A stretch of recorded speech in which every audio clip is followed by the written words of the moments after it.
Voici une présentation rapide du Master Sciences et Technologies, mention électronique, énergie électrique, automatique de l'Université Lyon 1. L'objectif de la formation est de former des cadres avec une expertise de haut niveau pour travailler au sein d'entreprises ou dans des laboratoires de recherche publics ou privés. Les domaines disciplinaires sont les suivants: électronique et instrumentation, énergie électrique et automatique. Voici l'organisation du master. Sur la première année, semestre 1, l'ensemble des étudiants suivent un même tronc commun. À l'issue du semestre 1, les étudiants sont orientés vers un domaine de spécialité, électronique et instrumentation, énergie électrique et automatique. Au niveau du M2, il y a plusieurs parcours avec différentes spécialités qui sont une suite logique à l'issue du domaine de spécialité du M1. Donc on compte électronique, instrumentation, informatique embarquée, parcours EI carré qui s'effectue en formation initiale et en alternance, le parcours électronique système embarqué, ESE, en formation initiale, le parcours génie électrique en formation initiale et en alternance. Il est également possible de postuler vers le parcours génie système automatisé, le parcours ingénieur technico-commercial et le master compétences complémentaires en informatique. La formation peut être suivie en partie en mobilité internationale, grâce aux nombreux accords de l'Université Lyon 1 avec des universités de par le monde.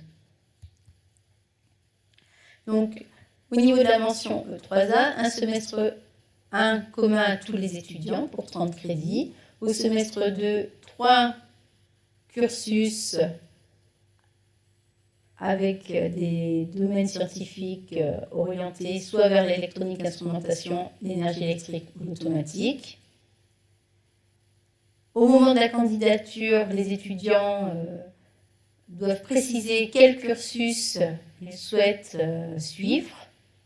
Donc quand ils sont admis au semestre 1, ils sont admis directement, avec déjà un choix vers un des 3 cursus. Il est possible de demander un changement de cursus au cours du semestre 1, mais cela se fait dans le cadre d'un dossier, une motivation, un entretien, et ensuite il faut attendre les accords des responsables de cursus. Donc le semestre 1 est commun à tous les étudiants. Donc il y a 3 crédits pour des UE d'insertion professionnelle, 3 crédits d'apprentissage de l'anglais, puis des UE scientifiques sur l'ensemble du domaine de l'EA, c'est-à-dire système linéaire approche fréquentielle, analyse numérique, traitement du signal, capteur et instrumentation, électronique pour l'ingénieur, système de production et de conversion d'énergie électrique. Pour le semestre 2, comme on l'a vu précédemment, les étudiants sont orientés vers un domaine de spécialité. Vous retrouvez le détail de chacun des 3 domaines sur le site de l'Université Lyon 1, offre de formation, en choisissant la mention E3A.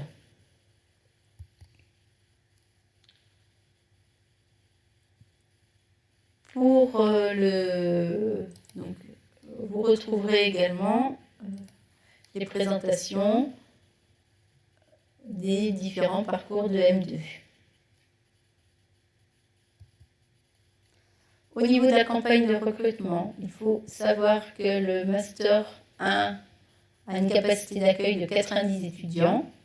Au niveau des M2, la capacité d'accueil est de l'ordre de 36 étudiants par parcours. Le début des cours de la formation est autour du 3 septembre, tout début septembre. Les dates sont publiées chaque année. Et vous pouvez retrouver les modalités de candidature sur le site de la composante génie électrique et des procédés Université Lyon 1. fst-gep.uni-lyon1.fr en choisissant le menu formation master. Merci.